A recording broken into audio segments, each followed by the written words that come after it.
Hey guys, it's Isaac, your humble hobbyist, and today I'm going to talk about how I paint my models on the cheap.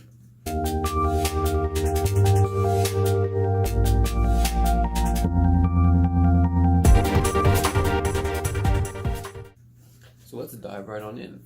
We'll start with primers. So I just get this Rust-Oleum double coverage, whatever, black. It's a flat primer, obviously.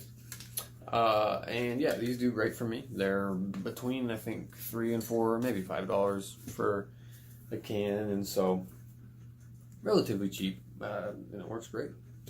Let's talk paint. I'll start by saying this. Citadel paints are good.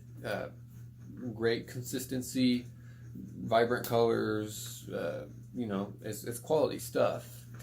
But we are the humble hobbyists, so we're looking for something a little more cost effective. That stuff's pretty expensive. So what do we do? You can go cheap. You can go with the Anita's craft paints. For my preferences, they don't quite cut it. You can definitely tell a pretty good drop in quality in those cheaper paints.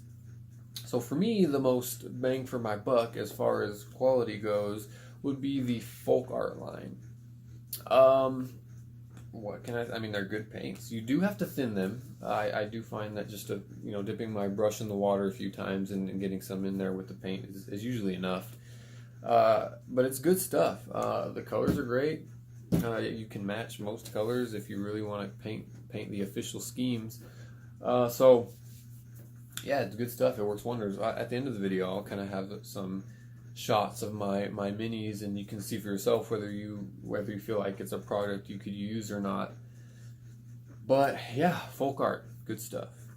So now we'll get into how I wash or shade my miniatures. And this is actually something I'm really excited to share with you guys because this has saved me tons of money. Insane amounts of money. And no one's doing this. No one in my local game store. I've seen maybe 1 or 2 tutorials on YouTube that use this method, and I'm just wondering why. The answer is right here. 27 fluid ounces of pure wash goodness.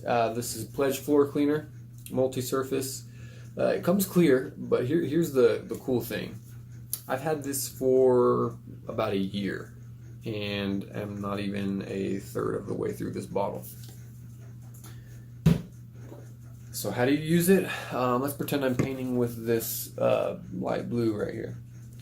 All I would do is get a darker shade of blue, mix it, a little bit of it with a little bit of this floor care right here, and voila, I have a wash. Now, the huge perks of this versus buying legit washes is the fact that it is a fraction, and when I say a fraction, I mean a tiny fraction of the cost. Washes are insanely expensive.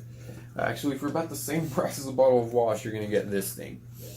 And 2, I can make a wash in any paint color that I have. I know for me, an issue with washes has been that you're kind of limited on the colors that you can get. So you'll generally use a wash that's a different color than the color that you're actually trying to shade, and it works. I mean, I'm not gonna say it doesn't work, but with this way, using this floor polish, I can use any paint color that I have and mix it into that, and bam, I have a shade in whichever color I so desire. So I find that invaluable. You should try it, at least give it a shot. If not, if it doesn't work out for you, it costs you almost nothing. So the last thing I'm going to cover is the brushes that I use to paint my miniatures with. And once again, I'm sure the hardcore hobbyists will cringe at this, but yes, Folk Art, $5 for 10 brushes.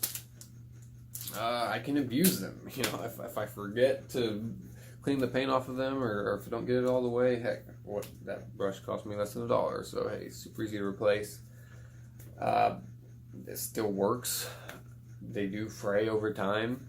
So do the fancy brushes. It costs you $6, so go buy another pack of 10, and voila, you're good to go. They work great. I do tend to get, so back here, I do get these really cheap brushes, and I don't use them to actually brush the models because these are pretty bad. You don't want to do that, but they're perfect for dry brushing, or just, you know, if you need to paint something big. It comes with these big brushes here, and then you can go to town on it. They're super cheap, so you don't have to worry about ruining them.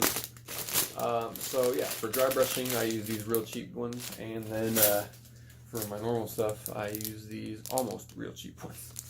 Folk Art, man, I like Folk Art. I think they're very cost effective, and they do the job, you know, at least good enough for me. So those are the products you can use to get your models looking nice and pretty for a fraction of the cost than the official stuff. I hope you found it useful and at least had something you could take from this video and apply to your painting, and maybe save you a little time and money. In my next video, I'll cover in a little more detail how I actually use the stuff, how I prime my models, and how I paint them up, and how I thin my paints and make my shade with the floor polish and all that. So stay tuned, and happy hobby.